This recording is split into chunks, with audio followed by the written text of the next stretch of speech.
another video. সকাল সকাল already উঠে গিয়েছিলাম, আমি সকালে হাঁটতে গিয়েছিলাম, দেন এসে পুজো করলাম, তোমাদের সাথে কিছুটা মুহূর্ত শেয়ার করলাম। এরপরে দেখি কি করা যাক। আজ আমার সেলাই ক্লাস আছে, আপাতত এখন স্কিন কেয়ার করবো ভাবছি। চলো।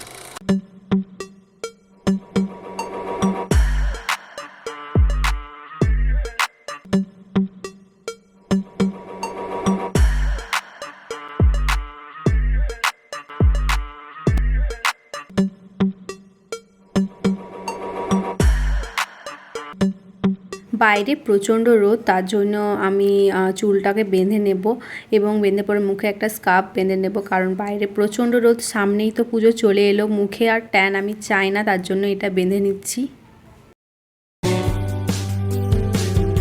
So come a little closer, but don't hold your breath.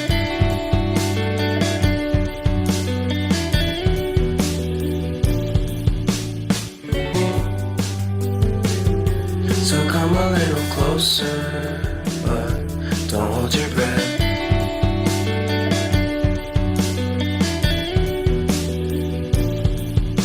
আমি সেলাই ক্লাসে পৌঁছে গেছি এবং এখানে আমি হাত সেলাই করছি। আমি এখানে একটা আমব্রেলা কাট ফ্রক যেটা হয় সেটা বানাচ্ছি আর কি, সেটাই ম্যাম আমাদেরকে শেখাচ্ছে এখানে, তো সেটাই আমি হাতে এখন সেলাই করছি। আমার যখন পুরো ফ্রকটা কমপ্লিট হয়ে যাবে তোমাদেরকে নিশ্চয়ই শেয়ার করব, যেহেতু এটা আমি আমার ফার্স্ট ড্রেস বানাচ্ছি বলতে পারো। কোনোদিন আমি সেরকম আমার নিজের জন্য কোনোদিন বানাইনি, এটা আমার ফার্স্ট বানানো আর কি। নেক্সট দিন যেদিন আমি কলেজ গিয়েছিলাম, আমার সেদিন আর কোনো ভ্লগ করা হয়নি, কারণ সেদিনে আমার বাড়িতে আর কি পরিষ্কার হচ্ছিলো দুর্গাপুজোর জন্য, বুঝতেই পারছো বাড়িতে প্রচণ্ড কাজ, তার জন্য সেদিন আর কি বাড়িটা পরিষ্কার করা হচ্ছিলো, তাই ভ্লগ বানানো হয়নি। আর এই দিন আমার কলেজে কাজ ছিল, বাট কলেজে কাজের বদলে আমার যেটা হয়েছিল সেটা তোমাদেরকে পরেও জানাচ্ছি। আমার একটা প্রজেক্ট জমা ছিল, তার জন্য এখানে রেডি হচ্ছে। আর হ্যাঁ, একটাই কুর্তি পরেছি, কারণ এটাই আমার সামনে ছিল, এটাই পরে চলে যাচ্ছিলাম। আমি না একটা কুর্তি যতদিন না দুদিন পরছি, আমি যেহেতু একটুকু বাইরে বেরোই একটু কাজের জন্য, তার জন্য আমার এতটা ইউজ করা হয়নি, তাই আমি সেটাই পরে চলে যাচ্ছি। তো আমি এখানে স্কুটি করে যাচ্ছি আর কি, তো স্কুটিটা আমার বাইরেই রাখা ছিল, স্কুটি করেই চলে যাব আজকে। So come a little closer, but don't hold your breath.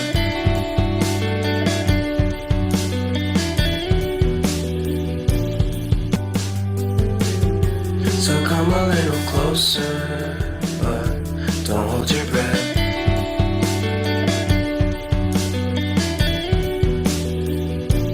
Hold your breath.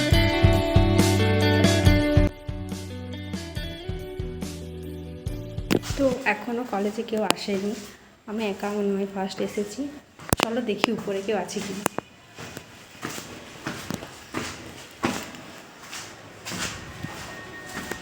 প্রচুর গরম ছিল সেই দিন, তো আমি পুরো ঘেমে গিয়েছিলাম, যেহেতু স্কার্ফ বেঁধেছিলাম তাও আমি ঘেমে গিয়েছিলাম।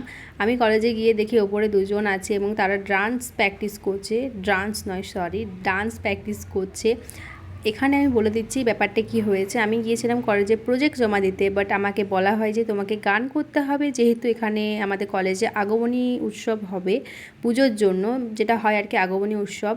তো আমাকে জোর করে বলতে পারো গানের জন্য এখানে বলা হচ্ছিল, তো আমাকে করতেই হলো, প্রিন্সিপাল ম্যাম বলছিল, এবং এখানে গান প্র্যাকটিসও হচ্ছিল।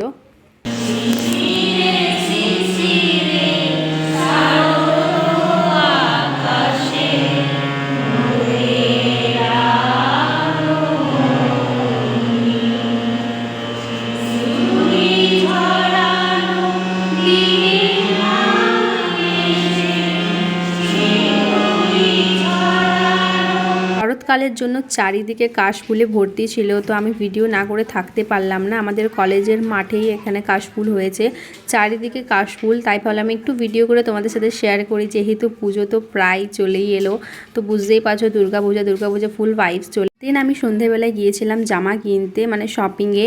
বলে দিচ্ছি কারণ কেন, আমার তো অলরেডি পুজোর শপিং হয়েই গেছে, তোমরা তো ভিডিওটা দেখে নিয়েছো আই হোপ। তো সেখানে আমি দেখিয়ে দিয়েছিলাম সব শপিং হয়ে গেছে, বাট একটা প্রবলেম হয়েছিল যে ব্লু কালারের স্যুটটা দেখিয়েছিলাম সেটা আমার সাইজে একটু প্রবলেম হচ্ছিল, তার জন্য আমি ওই জামাটা চেঞ্জ করে আর কি একটা নিউ 3 পিস আনতে গিয়েছিলাম, এবং কিছু তার সাথে আরও কিছু সারারা এবং দুটো 2 পিস 3 পিস আর কি ট্রায়াল দিয়েছিলাম, যেগুলো তোমাদেরকে পরে দেখাচ্ছি। এইটা আমার কালারটা খুব ভালো লেগেছে। এটা ফিটিং করাতে হতো, তো সেটাই দেখাচ্ছিলাম ফিটিং করে কীরকম লাগবে। নেকের ডিজাইনটা আমার দারুণ লেগেছিলো। দেন এই কুর্তিটার নেকের ডিজাইনটা আমার এতটাও ভালো লাগেনি, জাস্ট কালারটা ভালো লাগছিলো। এটা লাইটে আর কি ব্ল্যাক এবং এই যে কালারটা আছে সেটা চেঞ্জ হচ্ছিলো, এটাও ভালো লাগছিল। আমি ফাইনালি কিনিনি, এটা আমি বাদেই দিয়ে দিয়েছিলাম কারণ নেকের ডিজাইনটা আমার এতটাও পছন্দ হচ্ছিল না। তোমরা কমেন্টে জানিও কোনটা বেশি ভালো লাগছে। দেন এই সারারা স্যুটটা ট্রাই করেছিলাম, আমার সারারা কেনার খুব ইচ্ছা, বাট এটার ফিটিংটা আমার একটুকুও ভালো লাগেনি, তোমরা দেখতেই পারছো। তো আমি এটা তো কিনিয়েই নি, আমি ব্লুটাই কিনেছি, তোমাদেরকে বলেই দিলাম। নেক্সট দিন ছিল মহালয়া, প্রায় পুজোয় চলেই এলো। তো আমি সেই দিন ভোর ভোর উঠে গিয়েছিলাম এবং গান বাজছিল, সাথে ফটকা ফুটছিল, সব বাচ্চারা আর কি ফটকা ফোটাচ্ছিল, সেটাই তোমাদের সাথে শেয়ার করছিলাম।